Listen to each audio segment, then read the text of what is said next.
Ден 19 от адвент календара за Коледа. Вижте тази прекрасна кутийка. Изглежда невероятно. Хайде да видим какво се крие в нея. 3, 2, 1. А вие ме последвайте да видим и утре последния 20 подарък. Друга кутийка. Окей. Има две неща. Това е първото. Отново кутийка в кутийката. Това да не е някаква шега. О! Това е другия подарък. Чакайте, че не съм сигурна какво е. О, много е красиво.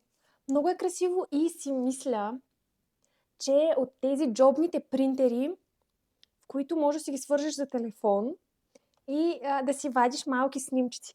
То е бледо-розово. Много е красиво. Я да видим нещо друго има ли. Да, има кабелче, което може би е за зареждане. Да видим какво има в другата по-малката кутийка. 15-та кутийка! Portable mini фотопринтер. Да.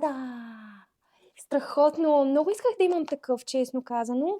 И трябва да го пробваме да видим дали работи със сигурност. Но може би ще е в друго видео, че това стана 15 часа. Това всъщност са от тези, как се казва, пълнители. Пълнители, които трябва да се сложат в принтера, за да може да се принтира снимката. Да. Страхотно, по 5 бройки. Всъщност колко имам тук? Леле, те са много. 50 броя пълнители. Страхотно. Пишете в коментарите дали искате да го пробваме заедно, да видим дали вади хубави снимки.